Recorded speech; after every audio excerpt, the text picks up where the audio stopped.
My name is Marilyn Cottrell. I'm 29 years old, and for most of the last 3 years, I truly believed I was building a life with the man I would eventually marry. Ronald Hart, 27. Charming, warm-eyed, endlessly ambitious, was the kind of person who made people feel like they mattered. When he looked at you, it felt like a spotlight you didn't know you wanted. I used to feel lucky to stand in that glow. I used to think I belonged in it. We met through mutual friends at a casual rooftop get-together in the city. I was new in town, still figuring out how to settle into my own adulthood. He was the animated one of the group, telling stories, making people laugh, spinning conversations effortlessly. I was quieter, steadier, the grounded one friends like to say, but somehow we fit. The spark wasn't explosive. It was warm, steady, something that felt safe. And I invested in it. I moved to this city for him when he landed a promising marketing opportunity. I covered the bills when he was between projects, helped him polish resumes, coached him through interviews, and never once asked for repayment. I thought that's what love looked like, choosing each other, especially when life was inconvenient. But about 6 months ago, small cracks started forming. Nothing dramatic, nothing loud, just tiny fractures in trust that I tried to ignore. It began with Sophie Lane, his new work friend. Sophie was one of those people who operated on pure charisma, quick jokes, flirty banter, and a talent for making boundaries feel optional. He talked about her often, too often, brushing it off as team camaraderie. But late-night messages started popping up, and one evening, while we were cooking dinner together, I caught a glimpse of his screen lighting up beside the stove. A text from Sophie, "Miss you, hubby." My stomach tightened. I forced my voice to stay light. "Hey, babe. Who's calling you?" "Hubby Sophie, right?" Kind of weird, isn't it? Ronald didn't even look up from slicing vegetables. "Oh, come on, Marilyn. It's just an inside joke," he said, waving it off. "We've been collaborating nonstop on a big campaign. She started calling me that because I handle logistics like a husband would. Relax. You're overthinking." Overthinking, my least favorite accusation. I wanted to trust him, so I swallowed my discomfort and nodded. But the messages didn't stop. They became more frequent and bolder. At night, when we were supposed to wind down together, he'd be snickering at something on his phone, thumbs flying, Sophie's name glowing on the screen. Then came the social media posts. A picture of them at a team happy hour. Her caption, "Work hubby duties with my favorite partner in crime, hashtag inside jokes." Comments piled in. "You two are adorable. Just date already." Couple goals. Ronald never corrected a single one. He even liked the comments. It was subtle humiliation, the kind only the person left out of the joke truly feels. I tried not to care, but something inside me tightened each time she posted another work hubby joke. I kept reminding myself of the sacrifices I'd made for us, the nights I spent helping him rehearse pitches, the weekends I canceled plans so he could focus, the rent I covered when his last freelance contract fell through. I'd held him together through a job loss last year, rewriting his resume line by line while he spiraled, paying our bills without a word. Back then, he'd whispered into my hair, "You're my anchor, Marilyn. I don't know what I'd do without you." But now he compared me to Sophie in little offhand remarks. "Sophie's so spontaneous, she surprised the team with concert tickets.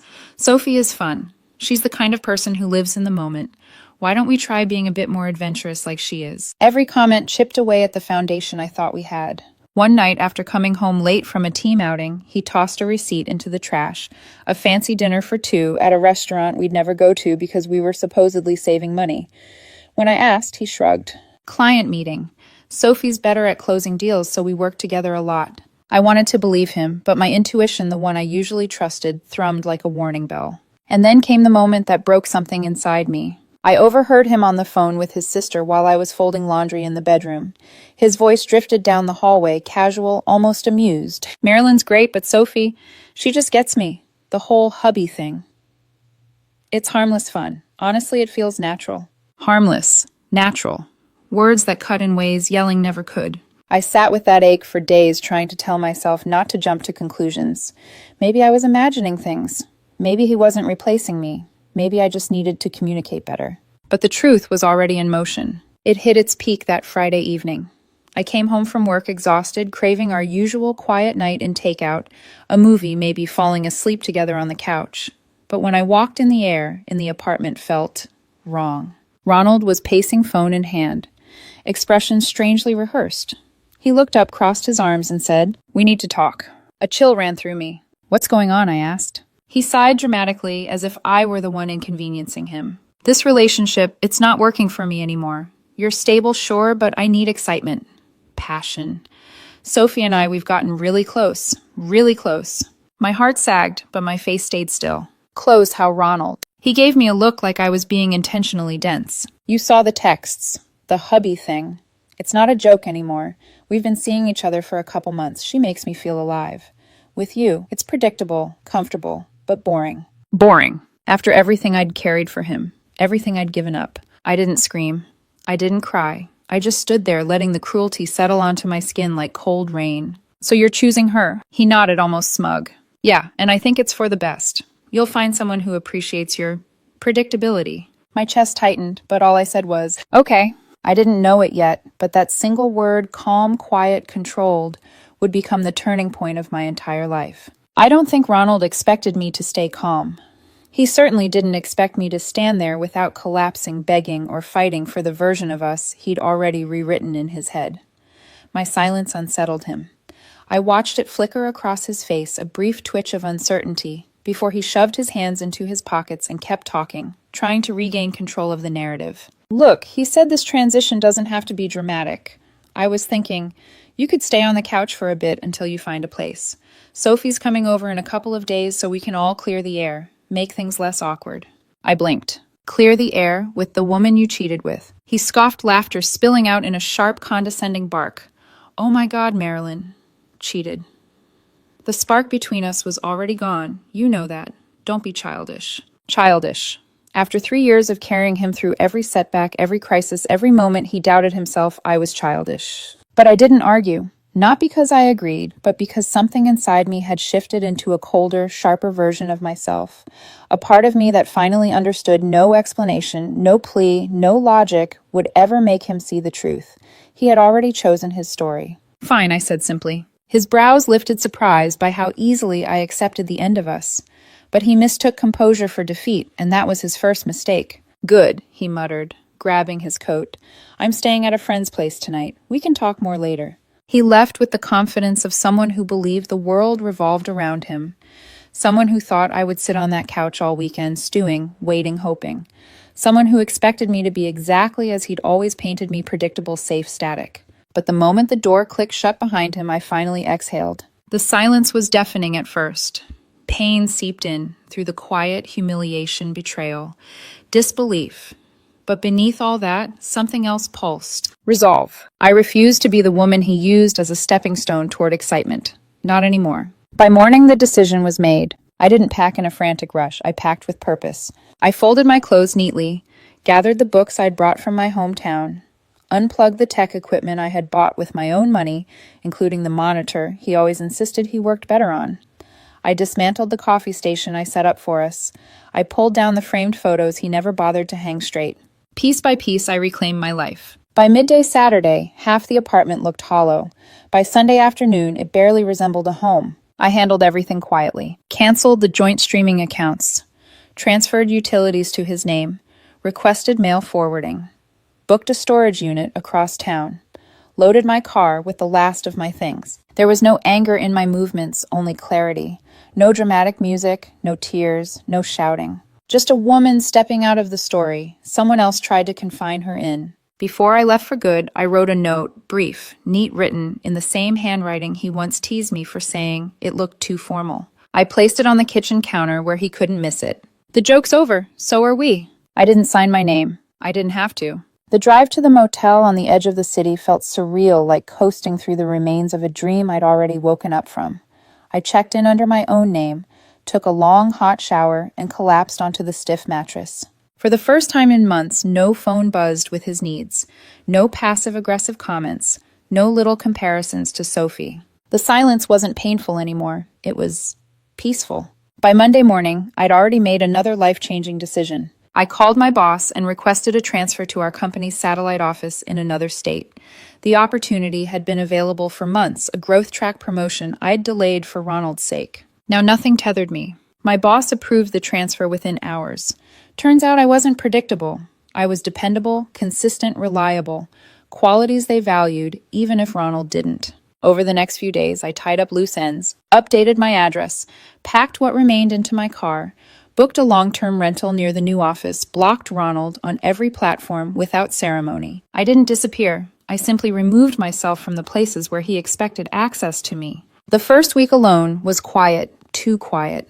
I'd wake at dawn unsettled by the absence of chaos, of second-guessing, of trying to keep someone else's emotional world stable. But with each day, the fog cleared. I hit the gym again, restarted my hiking routine, reconnected with old hobbies, cooked meals for myself instead of eating in a rush between supporting him. Small victories built new strength. Weeks later, through mutual friends, I learned Ronald had brought Sophie to the apartment, expecting me to be sitting there on the couch, obedient, waiting to clear the air. Instead, he found empty hangers, missing furniture, and a single note. He had wanted drama. He got absence. And absence is sometimes the loudest answer. Life in my new city settled into a rhythm some far quicker than I expected. My days were full challenging work, quiet evenings, long hikes, and the simple relief of knowing no one was waiting to criticize my routine or compare me to someone more exciting. I didn't just recover, I expanded. I breathed again. I didn't look up Ronald, didn't search for Sophie, didn't care to watch their curated life unfold. But the funny thing about walking away is that the world still likes to deliver updates whether you ask for them or not. The first messages from mutual friends were neutral check-ins, the kind that carried casual information wrapped in just so you know tones. "Hey, Marilyn, FY Ronald and Sophie are official now," I responded politely dismissively. A simple thanks for letting me know and nothing more. Then the tone of the updates changed. They weren't celebratory anymore. They were cautious, uneasy, almost apologetic, as if people weren't sure whether to warn me or spare me. Because the pedestal Ronald placed Sophie on it splintered fast. It started with money. Ronald used to lecture me about being too predictable, but what he meant was, I was the one who made sure bills were paid, that rent was covered, that life stayed afloat. He'd never handled that weight alone, not really. And Sophie wasn't built for that kind of responsibility. She had charisma, yes. Spontaneity, yes. But no structure, no financial stability, no real plan beyond the next stimulating idea that popped into her head. Within a month of me leaving, she had moved into the apartment. Not because they were so in love they couldn't bear to be apart, but because she needed a place to stay. Her savings evaporated into half-started business ideas and impulsive purchases. Ronald suddenly found himself covering bills he didn't realize were so high because I'd quietly managed them. That excitement he wanted, it came with unpaid utilities and maxed-out credit cards. Then the arguments began. At first playful disagreements, then louder ones. Then ones their neighbors overheard. Once a mutual friend told me she screamed at him in a bar because he wouldn't buy drinks for all her coworkers. I didn't respond. What could I say? He was living the chaos he accused me of being too boring to avoid. The next wave came when Sophie's facade cracked even further. People had warned Ronald long before that she was flirtatious with everyone, that boundaries blurred wherever she went. He dismissed it as jealousy or misunderstanding. But patterns eventually show themselves. I heard from someone who used to be close to both Ronald and me, that Sophie began doing to him exactly what she did to me. Late-night messages with friends, inside jokes with male coworkers, posts that made it unclear who she was actually dating, texts calling other guys future hubby with laughing emojis. When Ronald confronted her, she mocked him. "Relax, it's harmless fun." The exact phrase he once used on me. The irony would have been funny if it wasn't so painfully predictable. Then came the worst part, the emotional unraveling. Sophie wasn't just unreliable, she was volatile. During fights, she threw the same insults at him he once used on me. "You're boring, you're too predictable, you're dragging me down." She belittled him, mocked his routines, and compared him to other men. Spontaneous men, fun men, the ones who bought concert tickets at the last minute, the ones who took risks. Everything he once weaponized against me became his daily reality. And then, as everyone expected except him, Sophie cheated. Not once, not subtly, not apologetically. A coworker, someone she'd been flirting with openly for weeks. Ronald caught them. She didn't even deny it. She said he wasn't enough. The words he used to justify breaking my heart came back like a mirror he was forced to stare into. After the meltdown, she took whatever money she could squeeze from him, called him pathetic, and left. No closure, no remorse. Just absence. The same kind I gave him, except mine was dignified, hers designed to wound. That's when the messages started. Unknown number. "Marilyn, it's me. Can we talk? I miss you." I stared at my screen completely numb. That emotion I expected to feel anger, satisfaction, pity never came, only indifference. I said nothing. Then came the voicemails.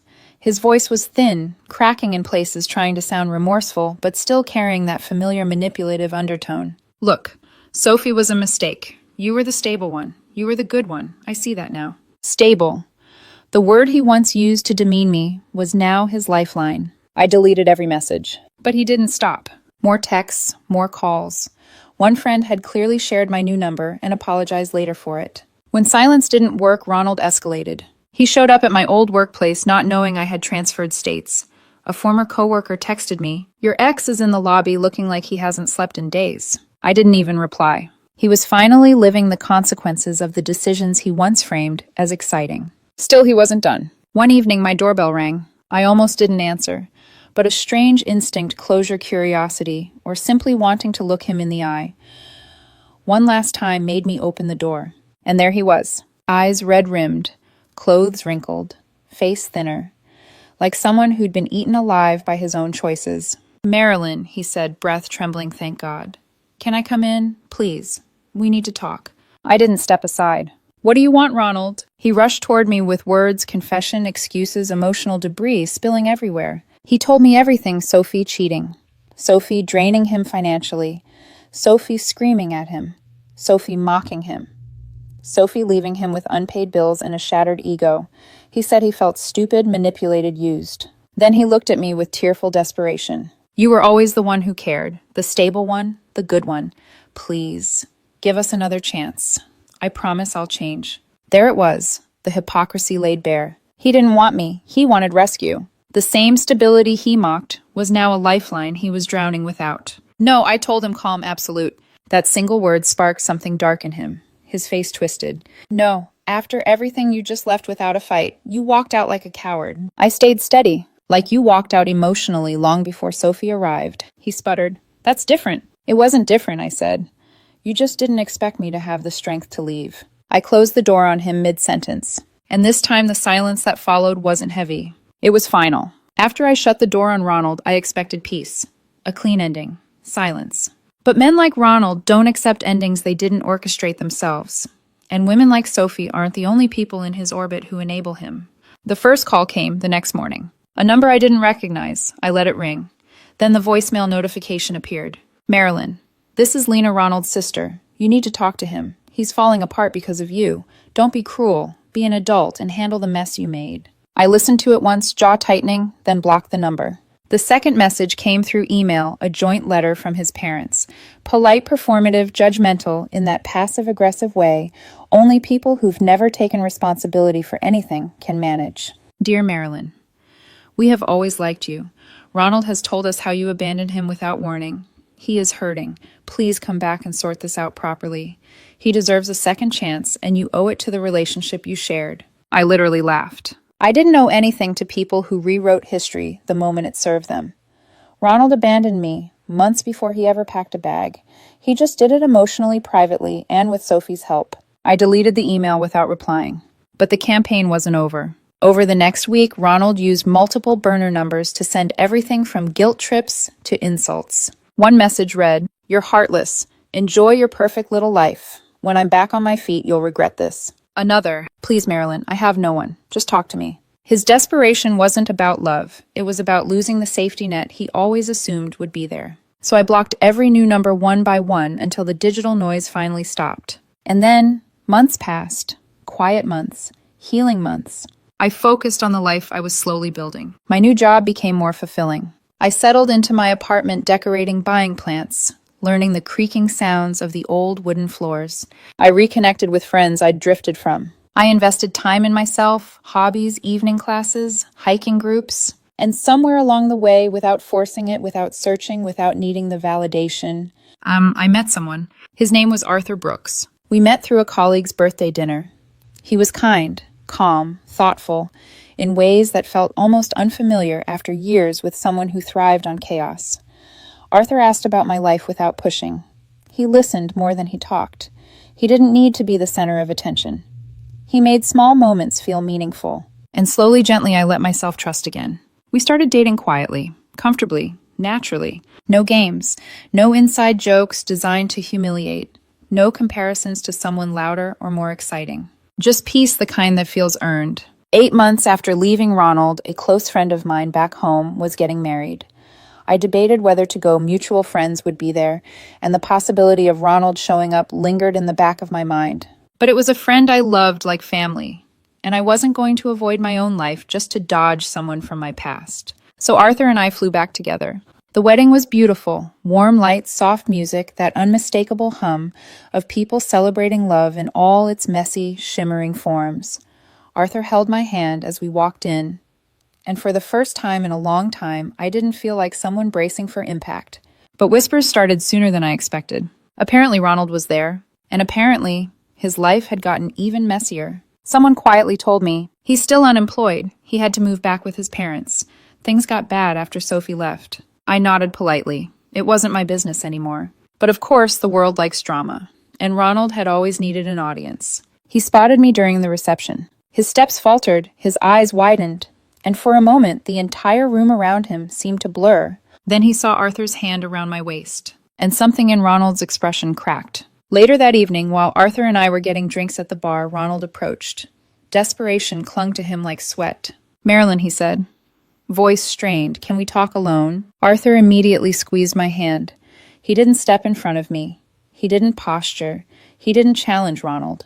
He simply looked at me for confirmation. "Do you want to go?" I shook my head softly. "No. Whatever you need to say, you can say it here." Ronald's jaw flexed. His eyes darted to Arthur with open jealousy. "Who's he?" "My boyfriend," I answered calmly. He swallowed hard, like the word hit him physically. "Well, I'm glad you're doing well," he said. Bitterness threading through the awkward smile he forced. "Really, I am. But I've changed. I swear I've changed. I'm in therapy. I've learned a lot. And Sophie, she destroyed me. I was stupid. But you," his voice cracked, "you were always the one." I held his gaze, not cruelly, not triumphantly, just honestly. "Ronald, that's your journey," I said, "and I hope it leads you somewhere better. But mine doesn't include you anymore. I built a life without the drama, without the disrespect. I'm not going back." He blinked rapidly. Tears formed, then turned sharp with anger. "Irrelevant," he whispered, the word trembling. "After 3 years, you're just cold." I nodded once. "I cared, deeply. But you made your choices. I'm simply living mine." Arthur gently placed his hand on my back, a reminder that I wasn't alone, not in this moment, not ever again in the same way. Ronald stood there for a second longer, face twisting between regret, rage, and realization. Then he stormed off, muttering to someone nearby, who gave me an apologetic look. Whispers followed him across the room.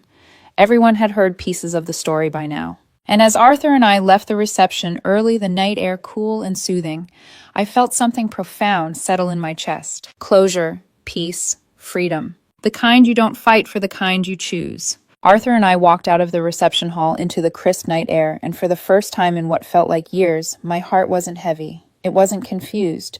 It wasn't aching or overthinking or trying to outrun the echo of someone else's cruelty. It was calm.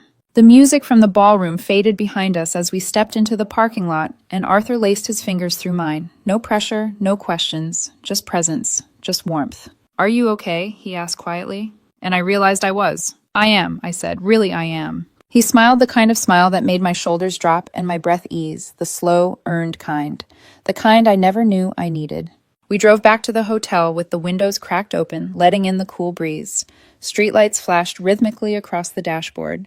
I leaned back into my seat, letting the distant laughter and wedding chaos dissolve into the night. I didn't think about Ronald again until the next morning, when mutual friends began texting me versions of the same message. "Marilyn, what happened last night? Ronald made a scene after you left." Apparently, after our conversation, he drank too much, tried to pull people aside to tell his side, tried to paint Sophie as some villain who corrupted him, tried to paint himself as a man who'd only fallen because he loved too hard. But the truth had already been circulating for months. People knew. They had seen the social media humiliation, the reckless behavior, the cheating, the crash. They'd heard the fights. They'd watched Sophie rinse him dry and toss him aside. The more he tried to rewrite history, the more people saw through it. By the end of the night, even his closest friends had stopped coddling him. One friend texted me, "Honestly, you got out at the exact right time. He's lost in his own lies." And another, everyone could see you've moved on. He needed that reality check. I stared at those messages, and for the first time, I didn't feel bitterness. I didn't feel vindication. I felt done, truly fully done. Arthur and I spent the rest of the weekend visiting old friends and familiar spots from my past places. Ronald never cared to understand, places I'd once felt too overshadowed to enjoy. It felt like reclaiming fragments of myself I'd forgotten. When we finally flew home, the world felt lighter. My apartment, my plants, my warm, toned lamps, the small stack of books on my bedside table felt like a sanctuary instead of an escape. And my future wasn't something I feared anymore. It wasn't a question mark shaped by someone else's approval. It was mine. A few weeks later, I learned Ronald had taken a temporary job outside the city. Someone said he was trying to start over, though every story about him seemed laced with chaos. I never asked for updates. People just volunteered them, as if closing the book on him wasn't enough, unless the ending was officially confirmed. But what struck me was this: I no longer cared. Not out of apathy or superiority, because he simply wasn't part of my story anymore. He was a chapter, a long one, a painful one, but a finished one. Arthur became the quiet, steady presence I didn't know I craved, not because he fixed anything, not because he filled some void, but because he didn't shrink me. He didn't punish my stability. He didn't treat loyalty like a burden or predictability like a flaw. He valued the things Ronald mocked. One evening, while cooking dinner together, Arthur glanced over and smiled. "You know," he said softly, "you're the kind of woman people build a life with. Not because you're predictable, but because you're real." And something in me healed in that moment. Not because of the compliment, but because I believed him. Months passed and life settled into a gentle certainty, the kind you only appreciate after surviving emotional earthquakes, the kind you don't take for granted after someone weaponizes your kindness. I thought a lot about the girl I used to be, the one who apologized for her stability, who held everything together while someone else tore it apart, the one who wasn't allowed to be enough unless she performed excitement for someone who wanted to feel entertained instead of loved. She didn't vanish. She evolved. She became a woman who knew her worth, who didn't beg for crumbs, who didn't wait for someone to choose her over chaos. A woman who chose herself. Looking back, Ronald leaving wasn't the tragedy I thought it was. It was the catalyst. It freed me. It forced me to rebuild. It taught me what peace actually feels like, what respect feels like, what it means to walk away without burning yourself in the fire someone else set. The truth is simple. I lost a man who thrived on drama. I found myself, and I found someone who sees me clearly, not as a backup plan, not as an emotional crutch, but as a partner. And that will always be the better ending. Thanks for listening.